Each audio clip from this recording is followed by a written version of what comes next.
I found out my license plate lights had burned out when I got pulled over the other night. Thankfully, it's a really simple fix and my husband helped me swap them out. All we needed were the replacement bulbs, a screwdriver, and a pair of gloves. The gloves aren't required, but they're a good idea because they help keep the natural oils from your hands off the new bulbs. First, we used the screwdriver to remove the license plate light cover. Once that's off, we carefully pulled the old bulb straight out and popped the new one into place. Before putting the light covers back on, it's a good idea if you want to turn the lights on your car just to make sure the new bulbs are working and they were installed right. Once you know everything's good to go, you just reattach the cover with the screwdriver and that is it. These are the universal 194 bulbs, so they'll fit most vehicles, but it is always a good idea to double check your owner's manual or the bulb size your vehicle uses before ordering. I went with Sylvania brand because it's one of the most trusted brands. These are the long life bulbs, so they're supposed to perform twice as long as any other standard miniature bulbs.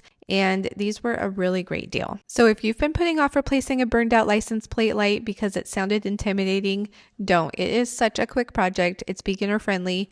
And within just a few minutes, our license plate is nice and bright again.